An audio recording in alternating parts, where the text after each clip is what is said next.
Pau, cuéntame, me cuentas que sales todas las mañanas a hacer deporte, ¿no? Sí, sí, ¿Te sí. gusta el deporte? Esa es una parte fundamental de mi vida. Yeah. Sí, sí, sí, me encanta hacer deporte porque desde siempre creo que soy, sabes lo que tienes en los genes, que heredas esta hiperactividad. Y mi papá es así, y yo cuando no hago deportes es como que no me siento. Y también es para manejar el estrés, por una conciencia sobre quiero estar más fuerte, porque me ayuda a manejar un montón de cosas. Pero también es un proceso de conciencia, ¿no? Yo creo que cuando empiezas a hacer deporte, empiezas también a tener conciencia sobre otras cosas. Por ejemplo, tu salud, lo que comes, lo que vas a dar de comer a tu familia, lo que tomas, lo que tomas, los productos, o sea, te vienen ya a través de eso también un montón de otras cosas que te implican pues llevar un estilo de vida pues, mejor, ¿no? Mejor. A pesar de que, bueno, como mi papá es agricultor, sí, ¿no? siempre ha habido como... Todavía tiene su granja y productos orgánicos, ¿no? Sí, ya ahora ya menos, ¿no? Pero siempre es como que ha habido esa conciencia bien fuerte en la casa de qué es lo que comemos y tal. Entonces, sí, eso también se ha trasladado al deporte. Todos los días salgo a correr con el Aldo, porque como me estreso un montón, eso me ayuda también, ¿no? Porque sí me estreso. Entonces me ayuda un montón y eso también ha permitido, por ejemplo, me encanta la bicicleta también. Y ayer estuve y anteayer en unos foros que hay ahora en Ibarra. En Ibarra. Con el colectivo Ciudad Feliz, la Ciudad Verde en el Ecuador, que se hizo en el café, también un conversatorio, un café de la ciudad de Ibarra, donde estábamos conversando un poco sobre el tema de qué es lo que hay que pensar en las nuevas ciudades, ¿no? O sea, verle a la ciudad no como esa mercancía, sino como un bien macro, bien público, decía el Augusto Barrera, donde nosotros obviamente tenemos como ciudadanos que incidir, porque eso no está en la agenda política, ¿no es cierto? Y que tienes que tener derechos, está en la Constitución, derecho a tener un aire limpio, tienes que tener derecho a poderte mover en medios que no sean, digamos, motorizados y tal. Y a veces, por ejemplo, aquí yo en Otavalo, yo cuando mi hijo era más chiquito, tenía mi bicicleta y me muevo aquí en Otavalo cuando estoy aquí, bueno, ahora menos, ¿no? Porque estoy en la función pública y es más complicado con Monaco, ¿no? Pero el otro día hablábamos con la Hilda Males que tenemos que hacer un Monaco o una bici para que podamos hacer bici. Seguro va a ser un escándalo. Un enaco pantalón. Así medio pantalón, así medio... Pero sí te sientes todo el tiempo como... Te sientes en peligro, ¿no?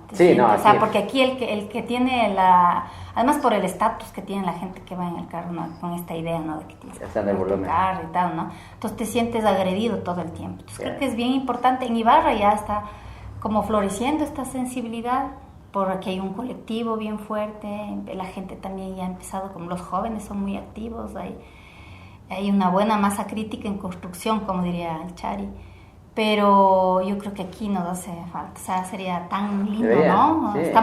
Tenemos una ciudad a escala humana, por ejemplo, empezar, yo digo siempre mi sueño, y no solo porque yo vivo en la Plaza de Ponchos, ¿no? Pero qué lindo sería que todo eso sea peatonal, pongamos árboles, o sea, que nos mandemos así, sería un orgullo, sería lindísimo, ¿no? Sería. Ojalá esperemos, para mí eso es una de las más grandes aspiraciones, porque de manera idílica, por ejemplo, a mí me gusta, yo crecí hasta los 14 años en el campo y me encanta, pero cada vez la humanidad, o sea, vamos viviendo más en las ciudades. Sí, ¿no? Pero entonces hay que tratar que las ciudades sean más amigables, ¿no? Tú has viajado a otros países también, ¿no? Sí, claro. La mayoría de los países europeos siempre tienen peatonales, ¿no? Claro.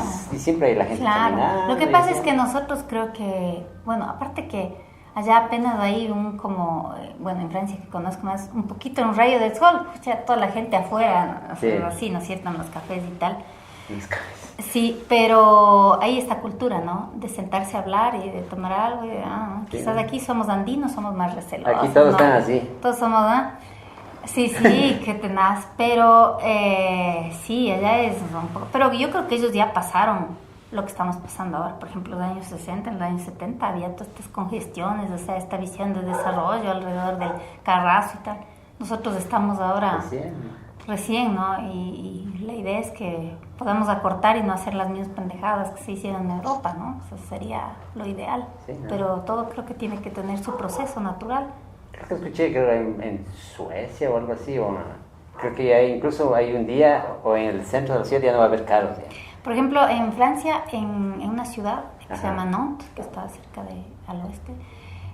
Ahí todo el centro es peatonal. Y también hay un incentivo, eso también es importante, una política pública. O sea, el Estado te paga, creo que 5% de tu salario si vas en bicicleta. Sí, o sea, lo que pasa es que ellos tienen súper organizados los sistemas colectivos de transporte y luego ahí funciona muy bien el sistema de ir de bicicleta al metro y tal, ¿no? O sea, todo es un circuito. Pero eso está pensado desde una lógica del espacio, de cómo verle a la ciudad. Yo me acuerdo que en San Francisco, cuando me fui a ver a la Natalia, de Oakland a San Francisco, igual había un montón de gente que venía, dejaba su bicicleta ahí en un parque, en un lugar donde estaba segura, gente que trabajaba, ¿no? Entonces, inclusive había los ascensores y todo, y después se iba en metro. Y igual regresaba al suburbio y después...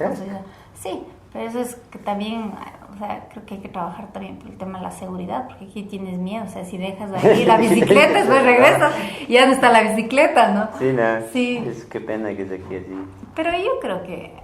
Va a cambiar. O sea, tiene que cambiar. O sea, todo el mundo queremos llegar a un mundo mejor para tus hijos, para mis hijos. No va a estar así, ¿no?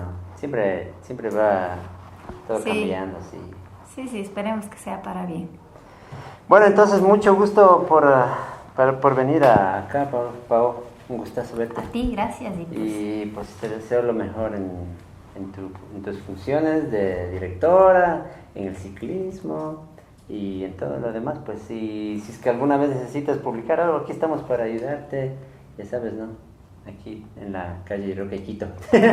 Muchas gracias, César, a ustedes por tomarnos en cuenta. Gracias. Gracias, hasta Calle Caman. ¿Cómo se dice en francés? Au revoir, à demain. Au revoir, hasta luego. A demain, hasta mañana. A la prochaine, a la próxima vez. Shupuyagukama, a la prochaine. Shupuyagukama.